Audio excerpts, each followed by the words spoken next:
les amis, nouvelle histoire du Baal Shem Tov. Elle s'intitule « Le plus beau des cadeaux ». Nous sommes à Mezibouj et les élèves du Baal Shem Tov sont avec le maître et lui demandent « Maître, s'il te plaît, est-ce que tu pourrais nous montrer quelque chose de nouveau ?» Alors le maître les regarde et il accepte. Il dit « Bien, je vais vous montrer quelque chose de nouveau, mais à une condition. C'est que vous vous absteniez de rire. » « D'accord, maître. » Le vendredi soir arrive. Les élèves sont tous à la synagogue avec le Baal Shem Tov. Et discrètement, le Baal Shem Tov dit aux élèves, « Vous voyez cet homme-là » Il le montre du doigt discrètement. Un homme, un juif très simple, d'apparence très modeste. Il semble être un juif pauvre. Il priait dans une grande joie, une grande ferveur.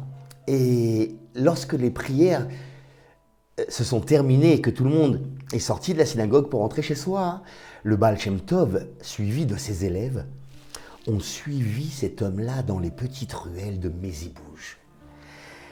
L'homme arrive dans sa toute petite maison, toute modeste. Et le maître, avec les élèves, se tiennent derrière la porte qui est restée entr'ouverte. De là, ils pouvaient écouter attentivement et voir tout ce qu'il se passait à l'intérieur.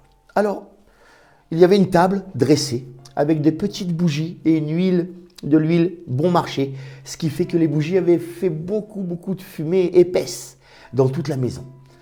Et lorsque le mari rentre, « Shabbat shalom à toi, ma douce épouse !» Et la femme arrive dans la pièce vêtue d'une robe toute usée et toute rapiécée. Et elle lui répond « Oh, Shabbat shalom à toi, mon cher époux !» Et là, ils entonnent le chant, le fameux chant de Shabbat, Shalom Aleichem Malaché Asharet. Et ils chantent et ils chantent. Et lorsqu'ils finissent de chanter, l'époux dit à sa femme, s'il te plaît, ma chère épouse, amène-moi donc le vin que je puisse sanctifier le Shabbat, faire le kiddush. Et la femme lui amène 2 petits bouts de pain qu'elle dépose sur la table et lui dit « Mon cher mari, est-ce que tu pourrais sanctifier le Shabbat avec ces 2 bouts de pain, que ça te soit compté comme si tu avais bu le vin le plus délicieux ?» Mais bien sûr, ma femme, je vais réaliser la mitzvah de sanctifier et d'honorer le Shabbat avec ces 2 petits bouts de pain. Et c'est ce qu'il fit.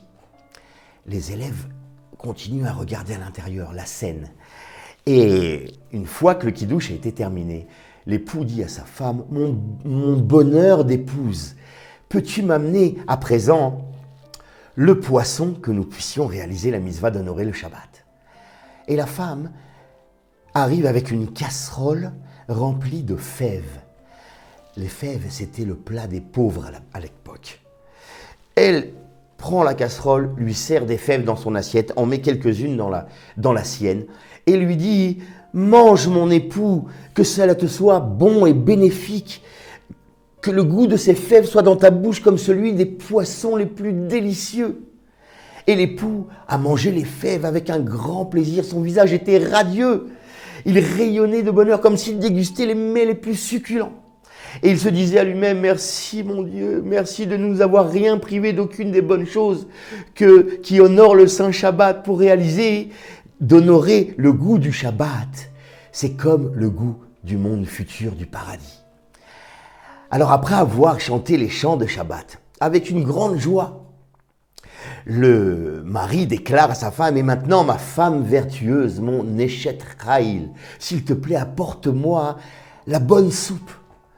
Et là, la femme continue à puiser dans les fèves et lui dit « Tiens, mon cher mari, je te donne, puisse cette nourriture, ces fèves, te soient considérées dans ton palais comme si tu avais mangé le plus merveilleux des mets. » Et le mari continue à manger les fèves. Il rayonne de bonheur. Et le mari s'exprime, mais quel délice que ces plats, le jour du Shabbat, c'est vraiment le jour des délices. Ensuite, le mari lui dit, maintenant, ma merveilleuse épouse, pourrais-tu nous amener la soupe, la bonne soupe à la viande? Et la femme continue à lui puiser dans la casserole des fèves et lui met. Il dit, tiens, maintenant je te donne ces fèves, qu'elles te soient comptées dans ta bouche, comme si ton palais était en train de goûter des oies, des barbourim, la meilleure viande de volaille que tu puisses goûter. Et le mari mange avec une joie qui rayonnait autour de lui. Et il chante les chants de Shabbat avec sa femme. Tsurmi shelo achalnu. Notre rocher, c'est de toi, Hachem, que nous avons mangé, comme tu nous l'as demandé, et réalisé la mitzvah d'avoir le plaisir de Shabbat. Et celui qui réalise le Shabbat, son salaire est immense, il rayonnait de bonheur.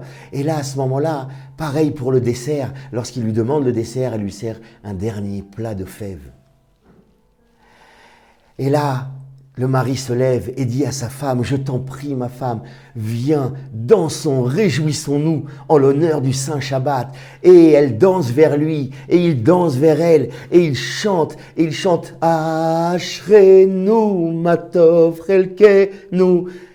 Quel bonheur est le nôtre, quelle merveille est notre destin. Et il chante, et il chante, et il chante. Le Baal Shem Tov se tenait toujours derrière la porte avec ses élèves. Et là, les élèves, en voyant cette scène incroyable qui s'est déroulée devant leurs yeux, ils ont pouffé de rire.